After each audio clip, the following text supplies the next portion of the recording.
नाजरीन, अब एक अहम मौजू, क्योंकि महीना चल रहा है अक्टूबर का, तो आपको बताया चलें कि अक्टूबर ब्रेस्ट कैंसर से आगाही का महीना है। एक आम तासुर यह है कि छाती का कैंसर सिर्फ खवातीन में होता है, जो बिल्कुल गलत है।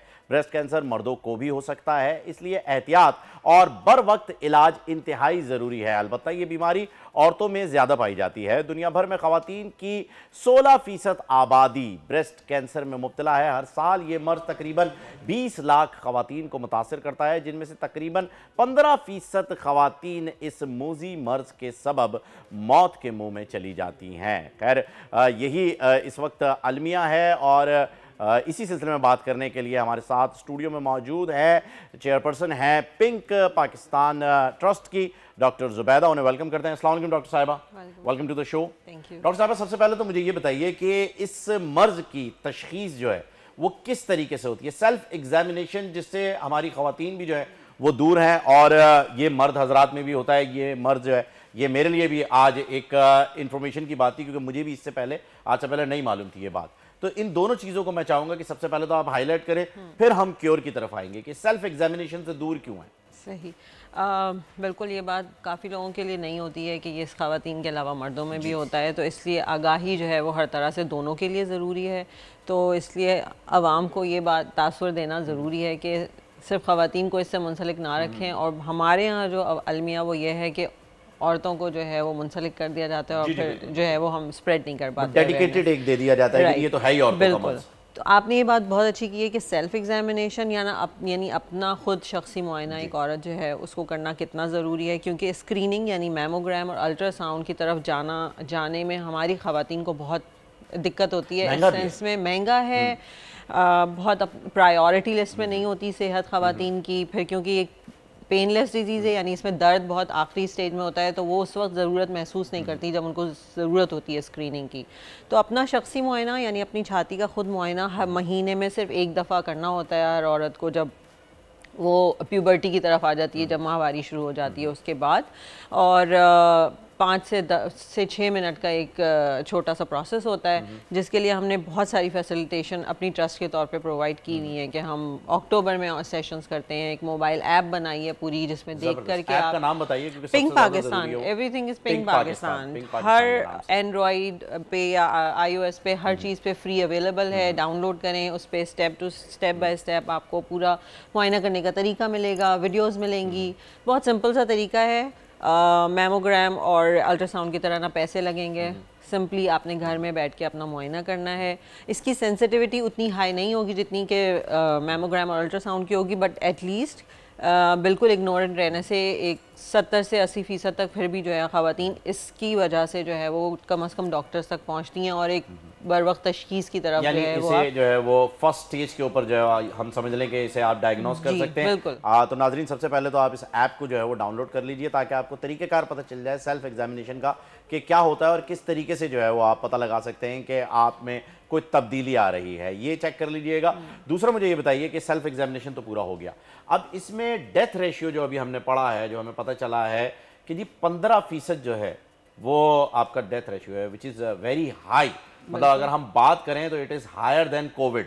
कोविड में 2.5% था। It is a pandemic. आप कहीं भी देखेंगे, किसी भी लिटरेचर को दुनिया में उठा के देखेंगे तो ब्रेस्ट कैंसर एक पेंडेमिक के तौर पर ही लिया जाता है, क्योंकि इंसिडेंस रेट तो ओवरऑल वर्ल्ड में आपको हाई मिलेगा इसका कि भाई ख़वातीन मुतासर हो रही हैं, लेकिन एशिया में स्पेशली पाकिस्तान में हम इसकी डेथ रेट ज़्यादा देखते हैं। तो इंसिडेंस तो हम एक तरफ रख दें, आप ख़वातीन जो ऐसे मर्ज से जिसका इलाज मुमकिन है, आप सोचें कैंसर एक ऐसा मर्ज है जो आमतौर पर आपको लगेगा कि इट्स अ डेथ सेंटेंस, लेकिन ब्रेस्ट कैंसर एक ऐसा कैंसर है जिसका इलाज मुकम्मल तौर पर मौजूद है। बर वक्त तशखीस जो है वो शर्त है इसकी, जिसके लिए आपको सेल्फ एग्जामिनेशन, स्क्रीनिंग, ये सारे तरीके जो है हम बताने की कोशिश करते हैं। आपके इदारे से भी राब्ता किया बिल्कुल बिल्कुल। तो इसलिए जो है वो इसलिए हमारे यहाँ डेथ रेट ज़्यादा है, क्योंकि प्रेजेंटेशन लेट होती है। मैं खुद जो हूँ विमेन इमेजिंग के डिपार्टमेंट में होती हूँ, रोज़ाना मेरे पास ब्रेस्ट बायोप्सीज आती हैं, मैमोग्राम्स आते हैं, लेकिन अलमिया ये है कि हम फर्स्ट स्टेज सेकंड स्टेज तक भी पेशेंट नहीं देखते डेली बेसिस पे, वो उसी वक्त प्रेजेंट हो रही होती हैं जिस वक्त आप उनकी ट्रीटमेंट और क्योर जो है उनको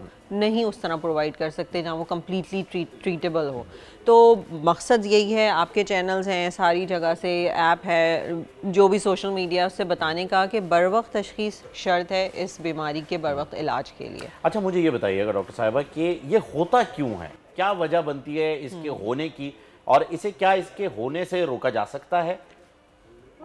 ये 100% कहना कि होने से रोका जा सकता है किसी भी बीमारी को, स्पेशली विद द कैंसर आप नहीं कह सकते 100% यस, लेकिन हमें इसके रिस्क फैक्टर्स बहुत हद तक पता हैं। जैसे कि ख़ानदान में अगर ब्रेस्ट कैंसर है तो वो बहुत बड़ा रिस्क फैक्टर होता है, बहुत ज़्यादा बड़ा, सबसे बड़ा रिस्क फैक्टर होता है। माँ को है या बहन को है, मतलब आपके वो वाली जो फैमिली ट्री है उसमें अगर ब्रेस्ट कैंसर है या ओवेरियन कैंसर है, दोनों ही रिलेटेड होते हैं। उसके बाद ये है कि हमारे सेटअप में हम ये देख रहे हैं आजकल जो आ रही हैं जिसमें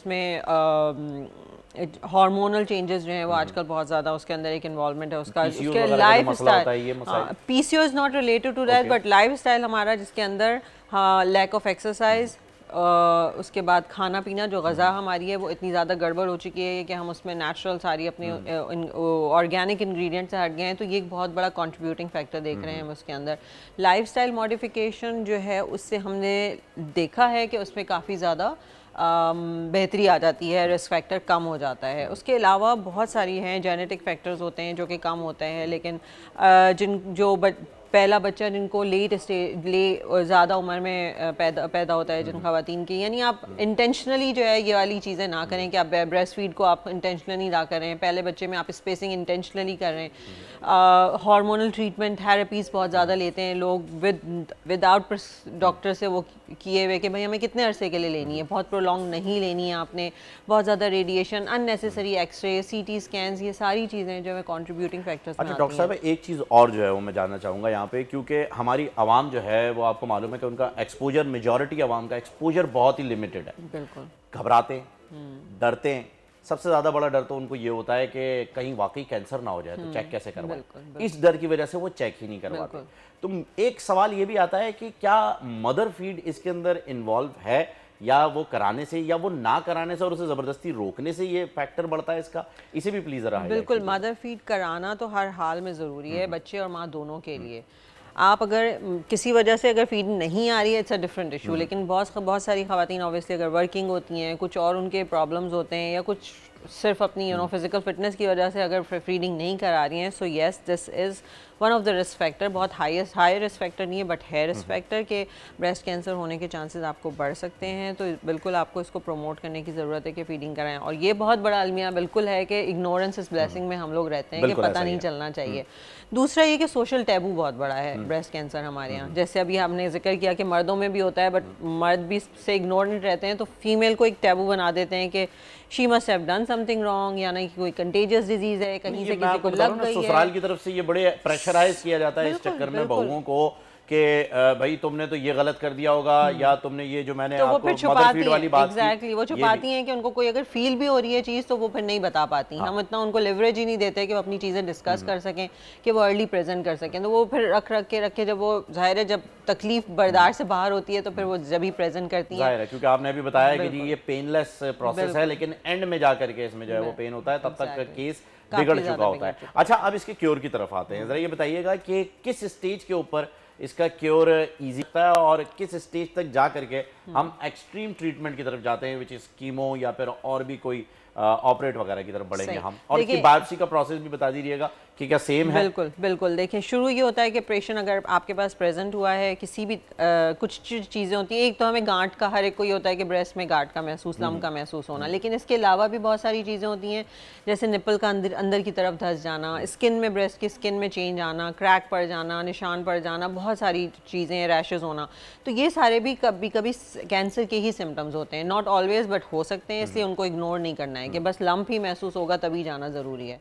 तो किसी भी तरह की अगर हम बात करें तो कोई भी अगर किसी भी तब्दीली आ तरह की तब्दीली आ रही है तो आपको है। जाना है, राइट। जब आप डॉक्टर के पास जाएंगे और अगर फिर वो आपको ज़ाहिर है वो आपको आपकी एज पे डिपेंड करता है, आपकी फैमिली की हिस्ट्री पे डिपेंड करता है कि आपको मैमोग्राम कराया जाएगा यानी छाती का एक्सरे।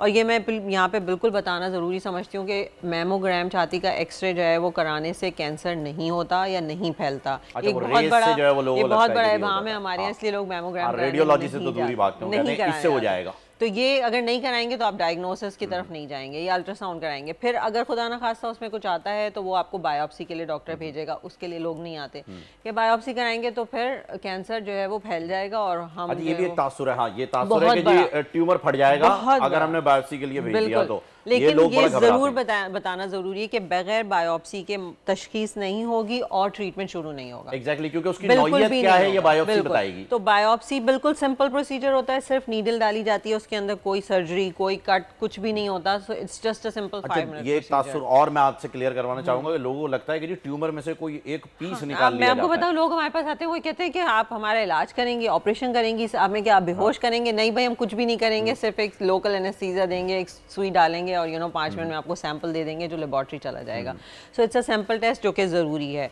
जब अब आपको अगर खुदा ना खास्ता मर्ज़ का तशखीस हो गई है भाई कि आपको कैंसर है कौन से, अगर तो वो लोकलाइज्ड है यानी कि अगर छाती तक ही है, जिस्म के और हिस्से में नहीं फैला है, तो this is a good news आपके लिए कि आपका ट्रीटमेंट जो है वो बिल्कुल कम्प्लीटली आप क्योर हो सकते हैं, राइट। होता यह है कि इट्स अ पैकेज, सर्जरी भी होगी, कीमोथेरेपी होगी, रेडियोथेरेपी डिपेंड करता है कि कितनी एक्सटेंट तक है पेशेंट को, बट कीमो और रेडियो जब तक सर्जरी दोनों मिलाकर के कंप्लीट इलाज होता है। यहाँ पर भी ये है कि लोग सर्जरी करा लेते हैं, फिर ट्यूमर रिमूव हो गया है तो अब हमें कीमो की ज़रूरत नहीं है, ऑल्दो डॉक्टर ने आपको सजेस्ट किया है, तो उससे क्या होता है फिर रिलैप्स के साथ आते हैं पेशेंट। चलें, ये आपने बहुत अच्छी बात बता दी कि कीमो जो है वो भी इसके लिए होगा और ट्रीटमेंट आपने बता दिया है कि बायोप्सी के बगैर ये डायग्नोज नहीं हो सकता। Thank you so much doctor Zubaida, आप हमारे साथ थी और आपने बहुत ही अच्छी और डिटेल्ड जो है वो गुफ्तगू यहाँ पर की है और लोगों को यकीनन पता चल गया होगा कि सबसे ज़्यादा ज़रूरी है जी सेल्फ एग्जामिनेशन, जो कि आप पिंक पाकिस्तान की ऐप डाउनलोड करके ईजिली कर सकते हैं।